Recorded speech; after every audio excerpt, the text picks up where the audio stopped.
గుంటూరు జిల్లా తెరాలి ఎడ్లలింగయ్య కాలనీ శివారు టీచర్స్ కాలనీలో ఈ నెల 9వ తేదీన జరిగిన ఏసీ మెకానిక్ షేక్ ఫయాజ్ అహ్మద్ హత్య కేసులో 4 నిందితులను పోలీసులు అదుపులోకి తీసుకున్నారు. 3 టౌన్ పోలీసులు సీన్ రీక్రియేషన్లో భాగంగా నిందితులను చెంచుపేటలో రోడ్డుపై నడిపించారు. హత్యకు ముందు నిందితులు వెళ్లిన వైన్ షాప్ ఫార్మసీలోకి నిందితులను తీసుకువెళ్లి విచారణ జరిపారు.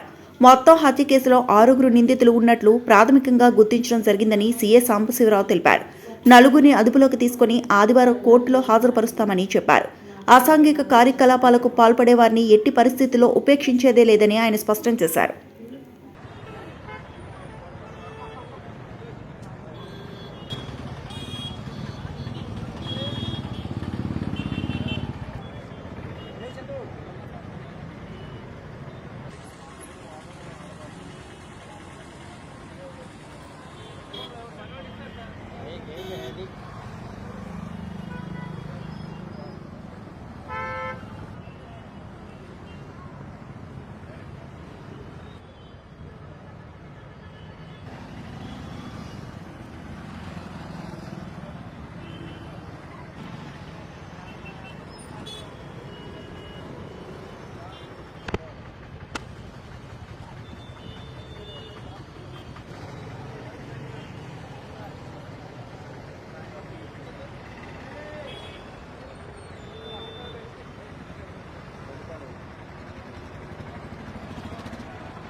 ఈ నెల 9వ తారీఖున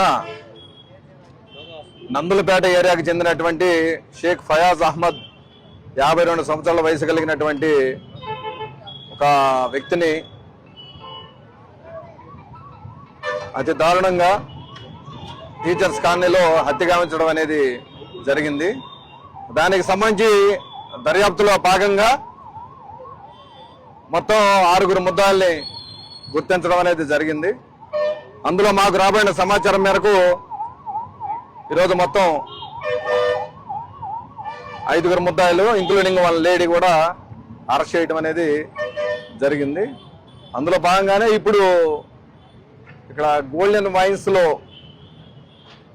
వాళ్ళు బీర్ బాటిల్స్ కొనుక్కున్నామని సమాచారం ఇచ్చారు. అదేవిధంగా పక్కన ఉన్నటువంటి మెడికల్ షాప్ లో మాస్క్ కూడా కొనుక్కుంటామని చెప్పిన నేపథ్యంలో సీన్ రీకన్స్ట్రక్షన్ లో భాగంగా వాళ్ళు ఎక్కడైతే వైన్ షాప్కి వెళ్ళారో ఆ వైన్ షాప్ ని అదేవిధంగా మాస్కులు కొనుక్కున్నారో అక్కడ కూడా విజిట్ చేయడానికి సీన్ రీకన్స్ట్రక్షన్ చేసుకునే భాగంలో ఈరోజు ఇక్కడ రావడం అనేది జరిగింది. దర్యాప్తు ఇంకా కొనసాగుతుంది. రేపు గౌరవ డిఎస్పీ గారి ద్వారా ప్రెస్ మీట్ కూడా కండక్ట్ చేయడం అనేది జరుగుతుందని తెలియజేస్తా ఉన్నాం. దీని మీద ప్రజలకు అవగాహన ఏంటంటే ఎవరు కూడా ఎవరి జోలికి ఒట్టి పుణ్యానికి వెళ్ళకూడదు. అనవసరంగా గ్రూపులుగా గ్యాదర్ అయిపోయి అమాయకులైనటువంటి ప్రజలపైన దాడులు దుర్మార్గాలు చేస్తామంటే ఎట్టి పరిస్థితుల్లో కూడా పోలీస్ డిపార్ట్మెంట్ గుంటూరు జిల్లా పోలీసులు ఉపేక్షించే ప్రసక్తే ఉండదు.